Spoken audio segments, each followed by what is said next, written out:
السلام علیکم دوستوں، آپ سب کو ہمارے چینل بیڈ ٹائم سٹوریز میں ویلکم ہے۔ آج ہم آئے ہیں ایک بہت ہی اچھی اور بہت ہی انٹرسٹنگ سٹوری میں، جس کا نام ہے سونے کی چونچ، اور یہ لکھی ہے سامیہ اسلم نے۔ ایک دفعہ کا ذکر ہے، ایک جنگل میں ایک مینا اور ایک چڑیا رہتی تھی۔ دونوں کی آپس میں بہت دوستی تھی۔ وہ مل کر کھیلتی اور مل کر کام کرتی۔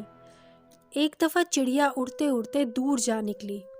اسے پیاس لگی تو وہ ایک پہاڑ میں سے بہتے ہوئے چشمے سے ٹھنڈا پانی پینے لگی۔ اس پہاڑ میں سے چند قطرے اس کی چونچ پر آن پڑے۔ اسے اپنی چونچ بھاری بھاری محسوس ہونے لگی۔ اس نے ادھر ادھر سر جھٹکا، مگر چونچ پر پڑا ہوا وزن کم نہ ہو سکا۔ اس نے پہاڑ سے سوال کیا، اے پہاڑ، میری چونچ پر آخر اتنا وزن کیوں ہے؟ پہاڑ بولا، ننھی چڑیا، میں سال میں ایک دفعہ روتا ہوں۔ میرے آنسو سونے کے ہوتے ہیں۔ جب تم نے پانی پیا، اتفاق سے میرے آنسوؤں کے چند قطرے تمہاری چونچ پر پڑے اور تمہاری چونچ کے اوپر سونے کا خول چڑھ گیا۔ چڑیا گھر واپس لوٹ آئی۔ اگلے دن سب پرندے چڑیا کو غور سے دیکھ رہے تھے۔ سونے کی چونچ کی چمک دمک ہی نرالی تھی۔ چڑیا سے سب سونے کی اس چونچ کا راز پوچھتے۔ چڑیا بھولی بھالی ساری کہانی سنا دیتی۔ جنگل میں چڑیا سونے کی چونچ والی مشہور ہو گئی۔ سب اس کی خوبصورتی کی تعریف کرنے لگے۔ باقی تمام چھوٹے پرندے بھی چڑیا سے دوستی کے خواہش مند ہو گئے۔ مینا کو یہ بات پسند نہ آئی۔ اسے چڑیا کی شہرت سے حسد ہونے لگا۔ اسے اپنی کالی چونچ سخت بری لگتی۔ وہ چپکے چپکے کئی بار اس پہاڑ کے نیچے گئی۔ سارا دن گزر جاتا، مگر نہ پہاڑ آنسو بہاتا اور نہ ہی مینا کی چونچ سونے کی بنی۔ وہ ہر وقت اسی فکر میں رہتی کہ یا تو میری چونچ بھی سونے کی ہو جائے یا چڑیا کی سونے کی چونچ کھو جائے۔ چڑیا مینا کی حسد بھری نظروں سے بے خبر تھی۔ ایک دن مینا چڑیا کے گھر آئی اور بولی، چڑیا بہن، کسی زمانے میں ہم دونوں میں کس قدر پیار تھا، مگر جب سے تمہاری چونچ سونے کی بنی ہے تم نے مجھے بھلا ہی ڈالا۔ چڑیا بولی، مینا کیسی باتیں کرتی ہو؟ میری چونچ ضرور سونے کی بن گئی ہے، مگر میں نہیں بدلی ہوں۔ تم دل برا مت کرو۔ مینا بولی، اگر یہ بات ہے تو کل رات کا کھانا تم میرے ساتھ کھاؤ۔ مل کر خوب باتیں کریں گے، کھیلیں گے اور پیڑ کی شاخوں پر جھولا جھولیں گے۔ چڑیا نے کہا، ضرور، کل میں شام کو ہی تمہارے ہاں آ جاؤں گی۔ رات کو واپسی پر جگنو خالو مجھے میرے گھونسلے تک چھوڑ دیں گے۔ مینا چڑیا سے وعدہ لے کر پھر سے اڑ گئی اور سیدھی ڈاکٹر لومڑی کے پاس جا پہنچی۔ ڈاکٹر لومڑی نے مینا کو دیکھ کر کہا، آؤ مینا، کیسے آنا ہوا؟ کہیں بیمار تو نہیں ہو؟ مینا بولی، ڈاکٹر صاحبہ، کئی دنوں سے سو نہیں سکی، نہ جانے میری نیند کہاں کھو گئی ہے۔ مہربانی فرما کر مجھے نیند کی دوا دے دیں تاکہ ایک دو دن خوب سو سکوں۔ مینا ڈاکٹر لومڑی سے نیند کی دوا لے کر گھر پہنچی۔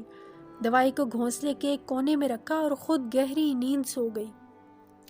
اگلے دن چڑیا کے آنے سے پہلے ہی مینا نے 2-3 قسم کے اچھے کھانے چڑیا کے لیے تیار کیے، انہیں شیشے کی پلیٹوں میں سجایا۔ کھانے میں ڈاکٹر لومڑی کی دی ہوئی نیند کی دوائی شامل کی اور کام ختم کر کے چڑیا کا انتظار کرنے لگی۔ بیچاری چڑیا ندی پر جا کر خوب نہائی، پروں میں کنگھی کی، آنکھوں میں سرما لگایا اور اپنی سونے کی چمکتی ہوئی چونچ کو خوب چمکایا اور مینا کی طرف چل پڑی۔ راستے میں بی بکری سے پھول لیے تو بی بکری بولی، واہ چڑیا، آج تو پوری ہی سونے کی لگ رہی ہو، کیا کسی شادی میں جا رہی ہو؟ چڑیا نے مینا کی دعوت کے بارے میں بتایا اور پھول لے کر چل دی۔ راستے میں ایک درخت پر جگنو خالو نیند کے مزے لے رہے تھے۔ چڑیا نے ان کے کان کے پاس جا کر زور سے چوں چوں کی تو وہ ایک دم سے ڈر کر جاگ گئے۔ چڑیا ہنس دی اور جگنو خالو کو تاکید کرنے لگی کہ رات کو واپسی پر مینا کے گھر سے مجھے میرے گھر تک پہنچا دینا، کیونکہ راستے میں اندھیرا ہو جائے گا۔ جگنو خالو نے چڑیا سے وعدہ کر لیا اور چڑیا خوشی خوشی مینا کے گھر جا پہنچی۔ دونوں سہیلیاں بہت پیار سے ملی، کافی دیر بیٹھ کر باتیں کرتی رہیں۔ پھر مینا نے چڑیا کو کھانا پیش کر دیا۔ چڑیا کو چاول کے دانوں کی کھیر بہت پسند آئی اور اس نے خوب جی بھر کر کھایا۔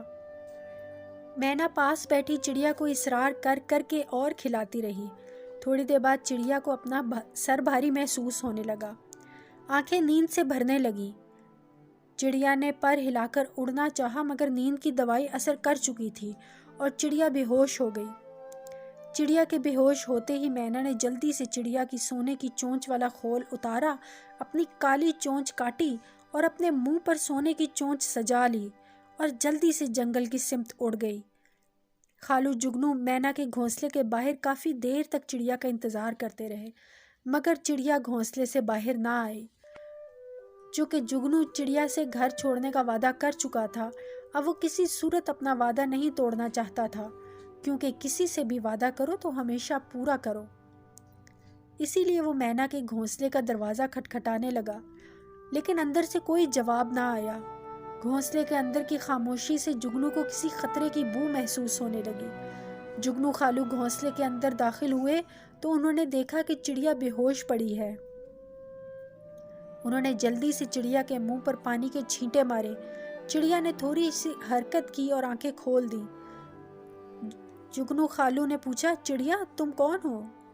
چڑیا بولی، خالو جان آپ نے مجھے نہیں پہچانا، میں سونے کی چونچ والی آپ کی بھانجی چڑیا ہوں۔ جگنو خالو بولے، مگر تمہاری چونچ تو سونے کی نہیں ہے۔ چڑیا نے گھبرا کر چونچ پر پنجہ پھیرا تو اسے اپنے ناک کے پاس باریک سی چونچ محسوس ہوئی۔ وہ بھاری بھرکم خول غائب تھا۔ اسے ساری بات یاد آ گئی کہ کس طرح مینا نے اسے دھوکہ دیا اور اس نے مینا کو ادھر ادھر ڈھونڈا۔ مینا وہاں ہوتی تو نظر آتی۔ مینا کو نہ پا کر چڑیا رونے لگی۔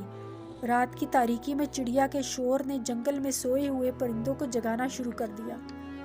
سب چڑیا کے ارد گرد جمع ہو گئے۔ چڑیا زاروں قطار رو رہی تھی اور خالو جگنو سب کو بار بار مینا کے دھوکے اور چڑیا کی سونے کی چونچ کا قصہ سنانے میں مصروف تھے۔ سب پرندوں کو مینا پر شدید غصہ تھا کہ آخر مینا نے اپنی دوست چڑیا کے ساتھ ایسا دھوکہ کیوں کیا۔ مینا کو جنگل میں ہر طرف تلاش کیا گیا مگر مینا نہ ملی۔ ہر پرندہ اور جنگل کا جانور چڑیا کو انصاف اور مینا کو سزا دلوانا چاہتا تھا، اسی لیے زور و شور سے مینا کی تلاش جاری تھی۔ کافی دنوں کے بعد جنگل کے آخری حصے سے مسٹر بندر کے کچھ دوست اسے ملنے آئے۔ رات کو بیٹھے تمام بندر گپ شپ لگا رہے تھے، طرح طرح کے قصے سنا کر ایک دوسرے کو حیران کرنے کی کوشش میں تھے۔ ایک مہمان چھوٹے بندر نے کہا، میں نے جنگل میں ایک عجیب سی مینا دیکھی ہے تو وہ عام سی مینا مگر اس کی چونچ سونے کی ہے، اس قدر چمکتی ہے کہ اندھیرے میں بھی روشنی ہو جاتی ہے۔ اسی درخت کی شاخ پر جگنو خالو بھی بیٹھے سوتے جاگتے بندروں کی باتوں سے لطف اندوز ہو رہے تھے۔ جب جگنو خالو کے کان میں سونے کی چونچ والی مینا کی خبر پڑی تو وہ چونک اٹھے اور غور سے بندر کی بات سننے لگے۔ صبح ہوتے ہی وہ چڑیا کے گھر جا پہنچے اور چڑیا کو سارا قصہ کہہ سنایا۔ چڑیا نے اپنے تمام خاندان کو اکٹھا کیا اور ماموں الو اور پھپھو گلہری کو ساتھ لیا اور بندروں کے پاس جا پہنچے۔ بندر بیچارے سوئے پڑے تھے۔ پرندوں کے شور کی آواز نے انہیں جگا دیا۔ ان سے سونے کی چونچ والی مینا کا قصہ پوچھا۔ جگہ درخت کے بارے میں معلومات لے کر پرندوں اور چھوٹے جانوروں کی 2 فوجیں تیار کی گئیں۔ مہمان بندروں کی رہنمائی میں رات کی تاریکی میں جنگل کے آخری حصے میں دونوں پہنچی۔ خالو جگنو اپنے سارے خاندان کے ساتھ روشنی کی سہولت پہنچاتے رہے۔ رات کو ہی اچانک سوئی ہوئی مینا کو گرفتار کر لیا گیا۔ اگلی صبح جنگل میں بہت رونق تھی۔ جنگل کا بادشاہ شیر بڑی شان سے دربار سجائے بیٹھا تھا۔ الو، بندر، ریچھ، ہاتھی، زرافہ، مینا، طوطے، مور اور رنگ برنگی چڑیاں سب جمع تھے۔ تتلیاں اور جگنو بھی ادھر ادھر اڑتے پھر رہے تھے۔ شیر کے سامنے دھوکے باز مینا کو پیش کیا گیا۔ الو نے تمام قصہ سنایا۔ ڈاکٹر لومڑی نے گواہی دی کہ مینا نے اس دن اس کے کلینک سے نیند کی دوائی لی تھی، اور جگنو خالو نے گواہی دی کہ مینا کے گھونسلے میں اس نے چڑیا کو بے ہوش پڑے دیکھا، اور سب سے بڑا ثبوت تو مینا کی سونے کی چونچ تھی جو چمک رہی تھی۔ مینا شرمندگی سے سر جھکائے کھڑی تھی۔ تمام پرندے شیر بادشاہ سے چڑیا کو انصاف دلانے کی درخواست کر رہے تھے۔ شیر نے تمام گواہیاں سن کر چیتے اور ہاتھی سے مشورہ کیا اور ڈاکٹر لومڑی سے کہا کہ مینا کی سونے کی چونچ اتار کر ابھی چڑیا کو واپس لگا دو۔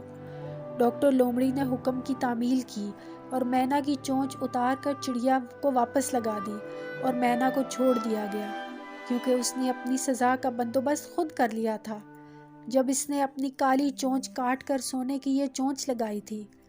اب مینا پورے جنگل میں شرمندہ شرمندہ سی بغیر چونچ کے پھرتی ہے، نہ ٹھیک سے دانہ چگ سکتی ہے اور نہ کیڑے مکوڑوں کا شکار کر سکتی ہے۔ اب اسے اپنی حرکت پر بہت افسوس ہے، مگر اب پچھتاوے کیا ہوت جب چڑیا چگ گئی کھیت۔ ساتھیو، کسی کی اچھی چیز دیکھ کر اپنی چیز کو برا مت سمجھو اور کسی سے حسد مت کرو۔